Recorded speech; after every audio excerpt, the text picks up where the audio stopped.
Bapak, Ibu, saudara sekalian, saya Dr. Timang. Saya akan menjelaskan sedikit tentang virus corona, semoga bermanfaat. Ini buat keluarga. Yang pertama kita harus tahu sifat dasar virus, yaitu yang pertama mempunyai materi genetika, yang kedua dapat dikristalkan, yang ketiga dapat berkembang biak atau memperbanyak diri dalam sel hidup. Sifat 1 dan 3 itu menunjukkan sifat makhluk hidup dari virus, sedangkan sifat nomor 2 yaitu dapat dikristalkan menunjukkan sifat benda mati. Nah, sifat benda mati ini dapat dikristalkan ini bukan berarti ketika dia mengkristal virus itu sudah berhenti sampai situ, tapi ketika dia belum terdenaturasi atau oleh panas atau zat kimia, maka dia akan bisa berkembang kembali menjadi lebih banyak atau memperbanyak kopi ketika mendapatkan sel hidup, ya, kecuali dimusnahkan dengan panas atau penggunaan zat kimia seperti klorin, seperti alkohol, atau radiasi dengan sinar ultraviolet. Bukan ultraviolet dari matahari, itu tidak cukup untuk memusnahkan virus, tapi dengan sterilisasi. Tidak sama dengan virus lain pada umumnya, seperti virus hepatitis B yang hanya ditularkan lewat cairan tubuh atau darah. Kemudian virus SARS yang ditularkan lewat penularan dari hewan ke manusia, misalnya sapi. Tapi pada COVID-19 ini lebih ditularkan lebih banyak pada saluran pernapasan, ya, pada saluran pernapasan, dan juga didapatkan di dalam darah, di dalam feses, ya. Terakhir juga dikatakan bahwa didapatkan di dalam sperma.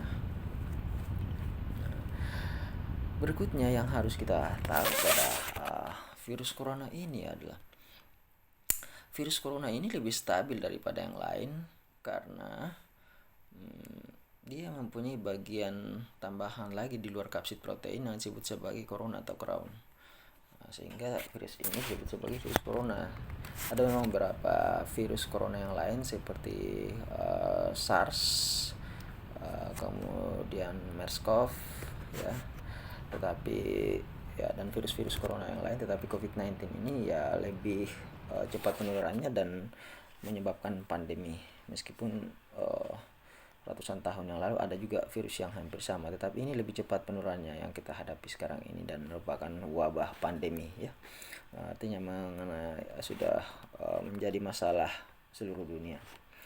Nah, apa yang harus kita lakukan untuk menghindari atau mencegah COVID-19 ini? Yang pertama adalah kita jaga jarak seperti yang dilakukan selama ini, ya, social distancing. Kita jaga jarak antara satu orang dengan yang lain minimal 1 sampai 2 meter, ya, lebih baik 2 meter. Kemudian yang berikutnya kita jaga tempat masuknya, itu ya, makanya kita pakai masker, dan tempat keluarnya, karena ketika kita bersin atau kemudian batuk, maka virus yang awalnya tidak keluar itu menjadi keluar terpercik kemana-mana yang bisa menulari orang lain, ya. Jadi untuk memproteksi supaya tidak menular kemana-mana atau kita tidak ditulari orang lain juga, kita pakai masker. Jadi tujuannya masker itu ada dua, supaya kita tidak menularkan kalau seandainya kita menjadi karier atau pembawa, dan juga supaya kita tidak ditulari oleh orang lain. Yang berikutnya adalah kita menjaga kebersihan tangan, cuci tangan sering-sering, terutama cuci tangan menggunakan sabun dengan metode yang benar. Berikut adalah kita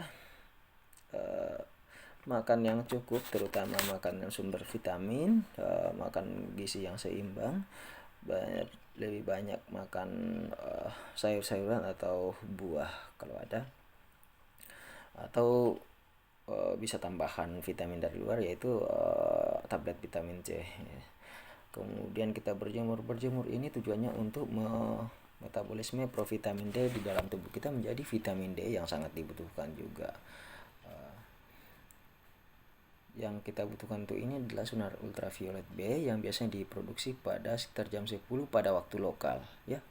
Maksudnya kalau kita di Indonesia bagian barat, ya, sekitar jam 10 waktu Indonesia bagian barat. waktu Indonesia Tengah ya jam 10 untuk Indonesia Tengah dan juga Indonesia Timur seperti itu. Jadi berjemur kita bisa lakukan sekitar 15 menit cukup ya. Dengan menghindari paparan yang berlebihan pada bagian wajah yang bisa mengganggu kosmetik juga supaya tidak belang-belang ya. Ya caranya mungkin memakai penutup wajah atau